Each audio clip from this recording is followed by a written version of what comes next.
வருகின்ற நாடாளுமன்ற தேர்தலில் பாஜக தான் வெற்றியடைய போவதாக நிர்ணயித்திருக்கும் இலக்கு சாத்தியம்தானா என்பதை அலசுகிறார் சிறப்பு செய்தியாளர் சலீம்.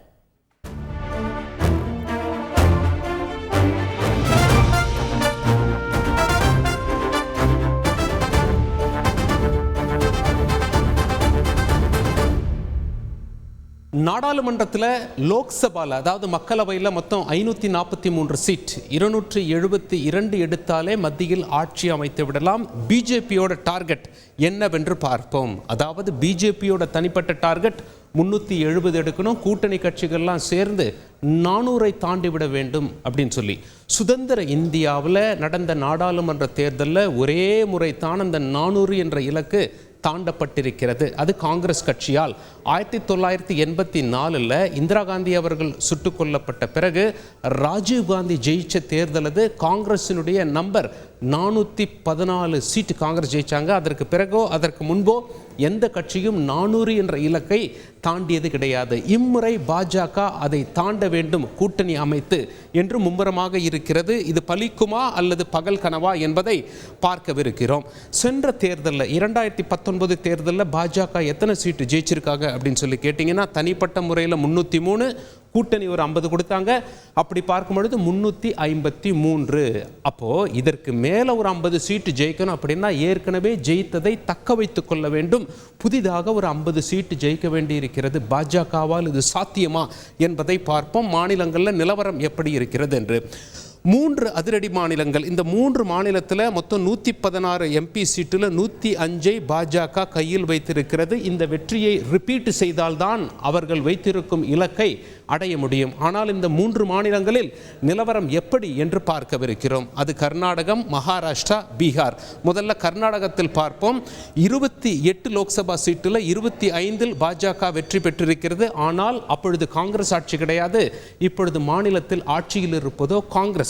ஏற்கனவே வெற்றி பெற்றதை விட காங்கிரஸ் அதிகமாக வென்றால் பாஜகவுக்கு இங்கே ஒரு சில சீட்டுகள் குறைய வாய்ப்பு இருக்கிறது. கர்நாடகா ஒரு சவாலான மாநிலம். அடுத்த மாநிலம் மகாராஷ்டிராவிற்கு போவோம். நம்ம சொல்ற மாநிலம் எங்க இருக்குன்னு சொல்லி நீங்க இந்திய வரைபடத்தில் தெளிவாக பார்த்து கொள்ளலாம். இங்கே தமிழ்நாடு, கர்நாடகா, அதுக்கு பக்கத்தில் மகாராஷ்டிரா.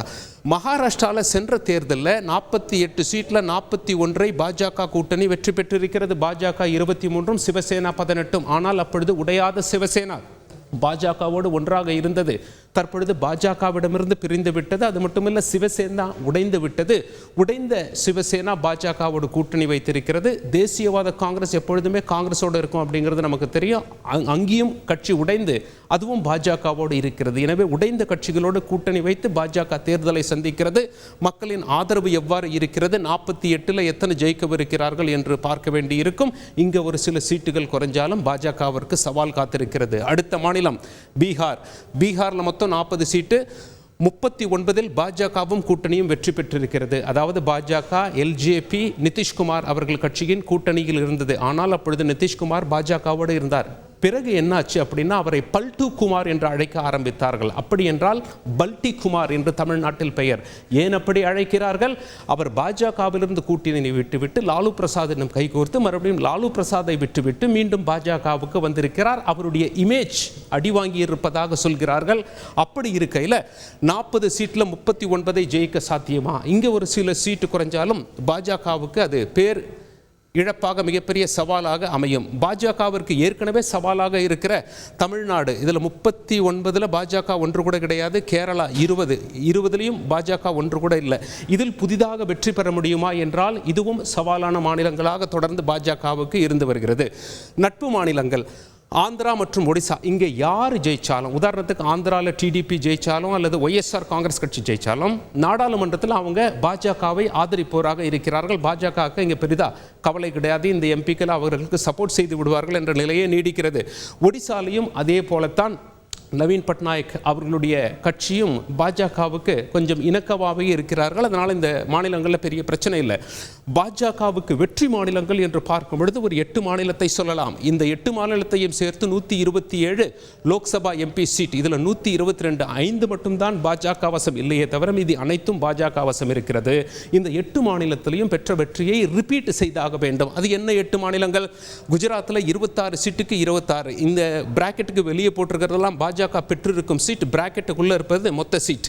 குஜராத்தில் 26க்கு 26, உத்தராகண்டில் 5க்கு 5, சத்தீஸ்கரில் 11க்கு 9 வென்றிருக்கிறது, ராஜஸ்தானில் 25க்கு 25, மத்திய பிரதேசத்தில் 29க்கு 28, ஹரியானாவில் 10க்கு 10, ஜார்க்கண்டில் 14ல் 12 வெற்றி பெற்றிருக்கிறது, டெல்லியில் 7க்கு 7. இதில் எங்கேயாவது சீட்டு குறைந்தாலும் பாஜகவிற்கு நெருக்கடி அதிகமாகிவிடும், மிகப்பெரிய சவாலாக மாறிவிடும். பழைய வெற்றிகளை தக்க வைக்கும் கட்டாயத்தில் இருக்கும் பாஜக தன்னுடைய 370 என்ற இலக்கை எட்ட வேண்டுமாயின் மிக தீவிரமாக புது இடங்களில் சீட்டுகளை வென்றாக வேண்டும். பழைய வெற்றியை தக்க வைத்துக் கொண்டு இது சாதாரண காரியமல்ல. 303ஐ 370ஆக மாற்றுவது மிக மிக சவாலான காரியம். பாஜகவுடைய இலக்கு பற்றி மட்டும்தான் நாம் பேசுகிறோமே தவிர பாஜகவினுடைய வெற்றி மத்தியில் ஆட்சி அமைக்கும் திறன் என்று வரும் பொழுது 543 சீட்டில் 272 எடுத்தாலே போதுமானது. பாஜக மத்தியில் ஆட்சி அமைத்துவிடும். சென்ற முறை 303, இந்த முறை இலக்கு 370. இது சாத்தியமா? 370 என்பதை பற்றி மட்டுமே நாம் பேசுகிறோம். ஆனால் 272 எடுத்தாலே போதும். எந்த கட்சி இதை தொடுகிறதோ மத்தியில் ஆட்சி அமைத்து விடலாம். செய்திகளை உடனுக்குடன் தெரிந்து கொள்ள உடனே சப்ஸ்கிரைப் பண்ணுங்க.